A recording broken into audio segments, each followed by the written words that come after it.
This is Audible. Bantam Doubleday Dell Audio Publishing presents Brian's Winter by Gary Paulson. Forward. This book was written for all those readers of Hatchet and The River who wrote, I received as many as 200 letters a day, to tell me they felt Brian Robeson's story was left unfinished by his early rescue, before, they said, it became really hard going. They asked, what would happen if Brian hadn't been rescued, if he had to survive in the winter? Since my life has been one of survival in winter, running to Iditarods, hunting and trapping as a boy and young man, the challenge became interesting, and so I researched and wrote Brian's Winter, showing what could and perhaps would have happened had Brian not been rescued. For the purpose of this story, it is necessary to shift the idea left by Hatchet, and suppose that although Brian did retrieve the survival pack from the plane, he did not trigger a radio signal, and did not get rescued. Other than that, I hope I've remained true to the story in Hatchet, and that this book will answer the question of Brian's winter survival. It is important to note, however, that his previous knowledge was vital. He had to know summer survival to attempt living in winter. Had he been dropped into winter with no previous knowledge of hunting, surviving, no education gained in the school of hard knocks during the summer, Brian probably would have died, no matter what his luck or abilities. Gary Paulson. Part 1. Fall. Chapter 1. Fall came on with a softness, so that Brian didn't realize what was in store, a hard-spined north-woods winter, until it was nearly too late. He had never thought he would be here this long. After the plane crash that marooned him in the wilderness, he had lived day by day for 54 days until he had found the survival pack in the plane. Then, another 35 days through the northern summer, somehow living the same day-to-day pattern he had started just after the crash. To be sure, he was very busy. The emergency pack on the plane had given him a gun with 50 shells, a survival .22 rifle, a hunting knife with a compass in the handle, cooking pots and pans, a fork, spoon and knife, matches, 2 butane lighters, a sleeping bag and foam pad, a first aid kit with scissors, a cap that said Cessna, fishing line, lures, hooks and sinkers, and several packets of freeze-dried food. He tried to ration the food out, but found it impossible, and within 2 weeks, he had eaten it all, even the package of dried prunes, something he'd hated in his old life. They tasted like candy, and were so good he ate the whole package in one sitting. The results were nearly as bad as when he blooded on the gut cherries when he first landed. His stomach tied in a knot, and he spent more than an hour at his latrine hole. In truth, he felt relieved when the food was gone. It had softened him, made him want more and more, and he could tell that he was moving mentally away from the woods, his situation. He started to think in terms of the city again, of hamburgers and malls, and his dreams changed. In the days, weeks, and months since the plane had crashed, he had dreamed many times. At first, all the dreams had been of food. Food he had eaten, food he wished he had eaten, and food he wanted to eat. As time progressed, the food dreams seemed to phase out, and he dreamed of other things, of friends, of his parents, always of their worry how they wanted to see him, sometimes that they were back together, and more, of girls. As with food, he dreamed of girls he knew, girls he wished he had known, and girls he wanted to know. But with the supplies from the plane, his dreams changed back to food, and when it was gone, in what seemed a very short time, a kind of wanting hunger returned that he had not felt since the first week. For a week or two, he was in torment, never satisfied. Even when he had plenty of fish and rabbit or foolbird to eat, he thought of the things he didn't have. It somehow was never enough, and he seemed to be angry all the time, so angry that he wasted a whole day just slamming things around and swearing at his luck. When it finally ended, wore away was more like it, he felt a great sense of relief. It was as if somebody he didn't like had been visiting and had finally gone. It was then that he first really noted the cold, almost a whiff, something he could smell. He was hunting with the rifle when he sensed the change. He had awakened early, just before first light, and had decided to spend the entire day hunting, and get maybe 2 or 3 fool birds. He blew on the coals from the fire the night before until they glowed red, added some bits of dry grass, which burst into flame at once, and heated water in one of the aluminum pots that had come in the plane's survival pack. Coffee, he said, sipping the hot water. Not that he ever liked coffee, but something about having a hot liquid in the morning made the day easier to start, gave him time to think, plan his morning. As he said, the sun came up over the lake, and for the 100th time he noted how beautiful it was. Mist rising, the new sun shining like gold. He banked the fire carefully with dirt to keep the coals hot for later, picked up the rifle, and moved into the woods. He was instantly hunted.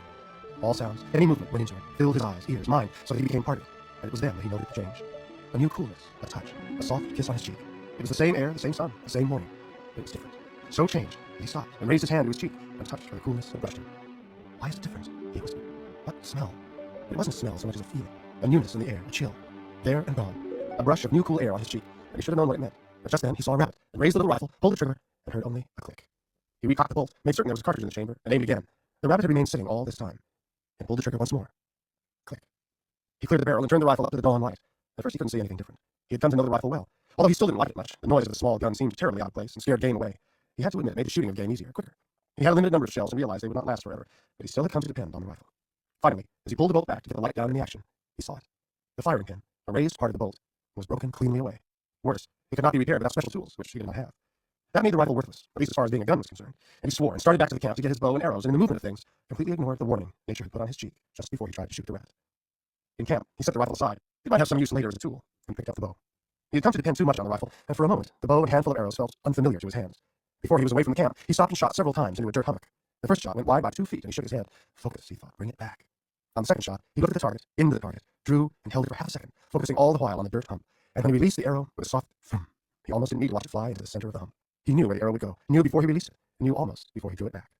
From my brain, he thought, from my brain, through my arm, into the bow, and through the string to the arrow, it must all be one. And it is all one. 3 more times he shot, and the arrows drove into the center of the hummock, and then he was satisfied. He left the camp again, put the sleeve quiver made from his old windbreaker on his right shoulder, and walked slowly, watching, listening until he saw the curve of the back of a rabbit near a small clump of hazelbrush. It was too far for a shot, and he quickly averted his eyes and froze for a moment before moving closer. He learned much from the woods, from mistakes, and one thing he'd come to know was that game spooked, yet it felt that it was known. It was always better to look away, move sideways instead of directly toward it, and he worked now to the left, letting the brush cover his movement until he was no more than 15 feet away from the rabbit. He drew the bow, aimed for the center of the rabbit, and released when he felt the arrow would fly right. He took the rabbit almost exactly in the center of its chest and drove through cleanly, killing it almost instantly. They were not all this clean, the kills, and he was grateful. He had not grown accustomed to killing, in spite of how much of it he had done. He had learned this. Nothing that lived, nothing that walked or crawled or flew or swam or slithered or oozed, nothing, not one thing on God's earth, wanted to die. No matter what people thought or said about chickens or fish or cattle, they all wanted to live. But Brian had become part of nature, had become a predator, a two-legged wolf, and there was a physics to it, a basic fact, almost a law. For a wolf to live, something else had to die. And for Brian to live, it was the same. His body was a machine, it needed food, needed calories, and for that to happen, something had to die. But sometimes it did not go well. Sometimes the arrow did not hit a vital place, did not hit the heart or lungs, and the rabbit or grouse died more slowly. The first time this had happened, a kind of panic had taken him. He had shot a rabbit through the middle, the stomach, and it had tried to run, and then it flopped around, and he had shot the rabbit again and again, pounding arrows into the poor thing until it had at last died. And when he cooked it and eaten it, as hunger forced him to do, the rabbit had tasted like wood and made him so sick he nearly threw up. It was the only thing he had liked about the rifle. It killed quickly, caused a kind of wound shock that stunned as it killed. But he was once more with the bow now, and the silence of it brought him back to being more a part of the woods, and he moved easily as he carried the dead rabbit back to camp. It was afternoon by the time he had the fire rekindled and had set to cleaning the rabbit. Much had changed since he had retrieved the survival pack from the plane. He had a hunting knife now, and that made cleaning game much easier and faster. He still wasted nothing. He used the knife to split the rabbit down the middle of the belly and skinned it carefully, and then gutted it, using the curve of the knife to clean out the cavity. The head and lungs and intestines and stomach and liver he set aside for fish bait and food, as well as the heart. Then he cut the body up into pieces, carving it at the joints, and put them in a pot with fresh lake water, which he set on the fire to boil.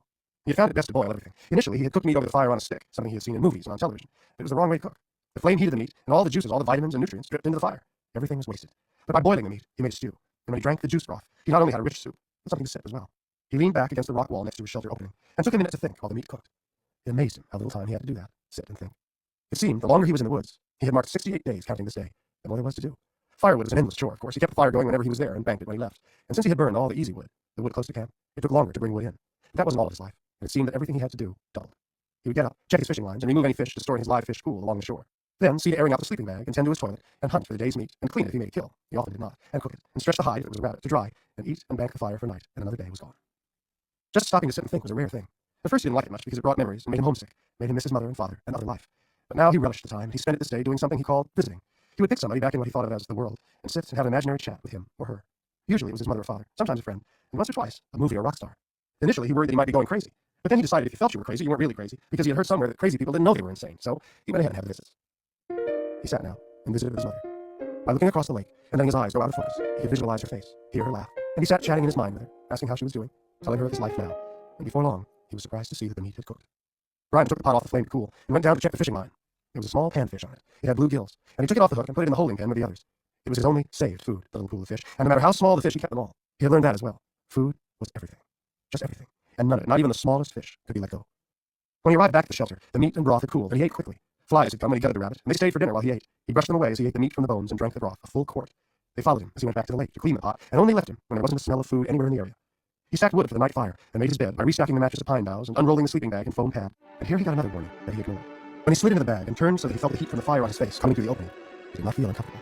He snuggled down into the bag and felt glad for its warmth, and the thought that this was the first time he felt glad for heat this season, that it was growing colder, somehow eluded him. He closed his eyes and went to sleep like a baby.